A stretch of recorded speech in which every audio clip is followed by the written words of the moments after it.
Welcome to the podcast, Let the Prophet Speak. This is Saul Weinreb, and we are about to study chapter 26. That's Perek Chaf Vav of Divrei Hayamim Beis. That is the second book of Chronicles. We just read of the coup which took the life of King Uzziyahu. Unfortunately, similar to the coup that ended the life of his father, Yoash. So the hold of the kings on the people of Judah was quite tenuous. However, unlike the pattern which we saw in the book of Kings that occurred in the northern kingdom Israel, where a coup resulted in the leader of the coup taking over the kingdom, and the house of the king of the northern kingdom passing from one family to another based on who had the upper military hand. Here, the people of Jerusalem deposed the king, but they placed the son of the king, in other words, the member of the house of Judah, on the throne. So there was this sense that the house of David should continue and had the legitimate hold on the monarchy. So the king was killed, and we see in verse 1, Vayikhu kol am Yehuda et Uzziyahu, and the entire nation of Yehuda took the king Uzziyahu, and this is emphasizing that the king is being made king by the people. So there's a significant influence of the people on who is the king. It isn't exactly an elected democratic official, but to an extent, we get the understanding that the king is deriving his authority from the fact that the people accept the descendant of the house of David as the true king. V'hu ben sheishes shana, he was 16 years old. Vayamlichu oso tachas aviv Uzziyahu, and they made him king in the place of his father Uzziyahu, who, as we just read in the last chapter, had been assassinated. This next verse is simply mentioning one of the crowning achievements of Uzziyahu's career before we go into more details of his successes and failures. So, Hu bana et Elot, he built Elot, that would be the town known today as Eilat. Vayeshiveha Yehuda, and he returned it to Judah. Presumably that would have been lost to the Edomites, but it had been previously within the Judean kingdom all the way back to Solomon's time, and Uzziyahu, managed to reconquer and rebuild Elot. The reason why Eilat is important is because it is a sea route, access to trade routes. When we read about that, most detailed in the days of Solomon, a little bit in days of Yehoshaphat, other kings that had in the days where the fortunes of the Judean kingdom were on the up instead of on the down. So Uzziyahu managed to accomplish this. Right, and he managed to achieve this after his the king, meaning his father, had passed away and rejoined his fathers, or rested with his fathers, which is just a euphemism for passed away. Ben sheishes shana Uzziyahu b'molcho. Uzziyahu was 16 years old when he became king. V'chamishim u'shtayim shana molach b'Yerushalayim, and he ruled for a significant amount of time, for 52 years in Jerusalem. V'shem imo, and his mother's name was Yecholya min Yerushalayim. So we have another Jerusalemite is the queen mother, not from the northern kingdom, as had caused so much havoc a couple generations back, as we studied together. Vayas hayashor be'enei Adonai, and he did that which was proper in the eyes of God, k'chol asher asa Uzziyahu aviv, as his father Uzziyahu had done, which is kind of a curious statement, because as we studied Uzziyahu's life, he did the right thing by God up to a point, and then he took a bad turn, which is probably not coincidental, because we will likely be seeing this king also take a little bit of a bad turn, similar to his father. So, in other words, I know it's a little bit of a spoiler, but we'll get there. Vayehi lidrosh Elohim, right? And he, this is a curious language being used here of Vayehi, but usually it it is beginning of the report of an event, and it was, right? But here it means, and his way was, he worked hard, lidrosh Elohim, to seek out God, right? To seek out, again, this word lidrosh is a typical word that's used repeatedly in Chronicles, referring to seeking out God's guidance in how to live life. Bimei Zechariyahu, he did this in the days of Zechariyahu. Zechariyahu was a prophet. We've had several prophets named Zechariyahu, one of whom was the son of Yehoyada, the Kohen Hagadol, who was killed in the temple, this is and then of course the famous Zechariah from the book of Zechariah, but that's much later in history, during the Second Temple period. But over here we have now another Zechariah who was in the time of the king of Uzziyahu, as we're reading now. Hamevin bir'os Elohim, and this Zechariah was one who understood in the visions of God, right? And was able to teach prophets. Presumably, this would have been one of the teachers of one of the most famous prophets of all, Isaiah, who is coming very soon in another generation. So he was probably taught by Zechariah. We made darsho es Adonai etzlicho Elohim. And during the times and the days when he spent his time seeking God, studying the wisdom of God, right? God made him be successful, so his kingdom was successful. As we just read, he conquered and rebuilt Eilat and so on. Vayetzei vayilachem ba'plishtim, and he went and he waged war against the Philistines during this time when he was successful. Vayifrotz es chomat Gat, and he was able to knock down and destroy the walls of the city of Gat, which is one of the largest, maybe the largest capital of the Philistine towns. Presumably, we know that the Philistines had been subdued back in the time of David, many generations back, but it seems that they were rebuilding their power and strength and became once again a threat to Judah. So he went and he attacked them, Ve'et Chomat Yavne, and he also knocked down the walls of Yavne, Ve'et Chomat Ashdod, Vayivne Orim be'Ashdod u'va'plishtim, and he built cities, presumably Judean cities, within the land of the Philistines as part of asserting the authority of Judea over the Philistine areas, which is roughly where modern-day Gaza in southern Israel is today. Vayazrehu Elohim al plishtim v'al ha'arvim hayoshvim b'gur ba'al v'hamaunim. And God helped him in his battles against the Philistines and against the Arabs. This is the Arvim, the Arab tribes that were threatening Judah as well. Those that lived in the places called Gur Baal. Gur Baal would best translate to the place where the god Baal lives, right? So this was probably some kind of cultic capital, V'ha-Me'unim, and the people called the Me'unites, who were also enemies of Judah, and he was successful against them. This is probably, Me'unim are probably just the same as Ammonites, and it's just spelled Mem Ayin Nun instead of Ayin Mem Nun, as we'll see right now in verse 8. Vayitnu ha'amonim, and those Ammonim, who are probably the same as the Me'unim from the previous verse, gave mincha, they paid tribute to Uzziyahu, Vayelach Shemo, which is the typical of those days. He went out, subdued them in battle, and then they paid allegiance to him. Vayelach Shemo ad levo Mitzrayim, and his name, his reputation started to spread as a great leader all the way down to the Egyptian Empire.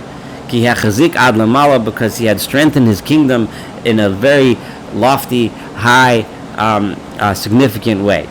Vayiven Uzziyahu migdalim b'Yerushalayim, and Uzziyahu built towers around Jerusalem, protective towers, al shar hapina, over the gate, literally the corner gate. Pina is the gate at the corner, that gate which had been destroyed during the battle against Israel in his father's time, but obviously was rebuilt by Uzziyahu. And on top of his rebuilding, he built Migdalim towers, V'al Shar Hagai, and also the gate which faces towards the valley, right? V'al HaMikzoa, and on the edge there's some edge of the thing, exactly what that means. Vayachazkem, and he also strengthened the walls and the towers. Vayiven migdalim bamidbar, and he built towers, fortresses throughout the wilderness, throughout the kingdom. Vayachatzov borot rabim, and he dug many wells, water wells. So a lot, he embarked on significant amount of infrastructure projects. Ki mikne ravoyelo, because he had a lot of cattle, a lot of livestock. So he needed a lot of wells and springs. So he developed the infrastructure uvav shvela, and in the lower regions, the lower regions meaning like the foothills, as opposed to the mountainous areas, uvam mishar, and on the plains, ikarim, the farmers, v'kormim, and vine keepers, beharim, that were in the mountainous areas of Carmel and in the Carmel region, right? Ki ohev adamah, because he loved agriculture, he loved the land and developed it significantly. So here we have an image of a king who is building the country militarily, successfring subduing the enemies surrounding, increasing the wealth of Judah by getting other nations to bring tribute, developing the infrastructure, the agriculture, etc. This is the image that we get. So far, and someone who spends his time devoted to God, studying from the prophet Zechariah, this is everything is sounding wonderful. We have the feeling that we're on the right track. Uzziyahu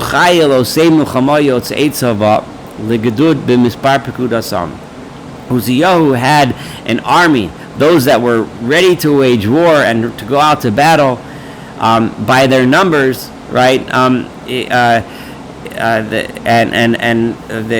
Those that were ready to go out to fight, biyad Ye'el, those numbers were counted and kept and led by Ye'el HaSofer, the scribe Ye'el who kept the records, U'Maaseyahu HaShoter, and the officer named Maaseyahu, Al Yad Chananyahu Misrei Melech, and in charge of them, his defense minister, so to speak, was Chananyahu, who was a servant of the king.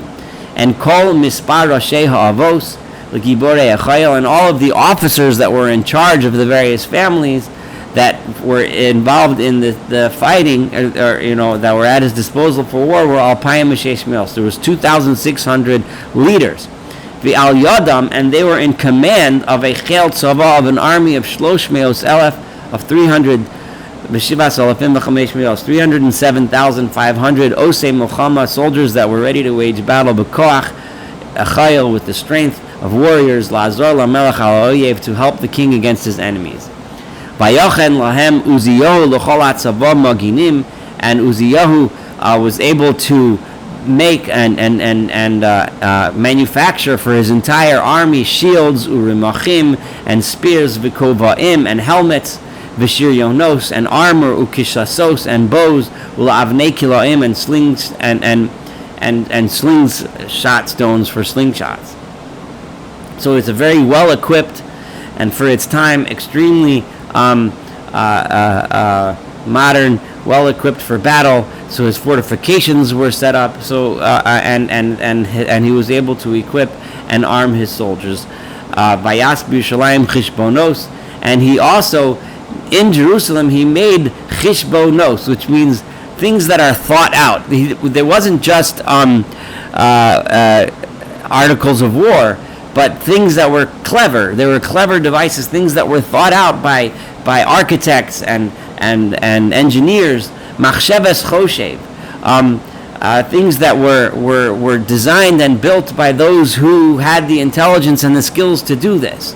Liyosal hamigdalim yalapinos, and he set them up on the towers and on the corners of the walls. Liro bachitzim, a machine which was used to fire arrows from the tops. Right, so he built this an arrow firing machine, uvavonim gedolos, and also probably some sort of trebuchet to throw large stones from the tops of these towers. Vayetzei shemo ad lemerachok, and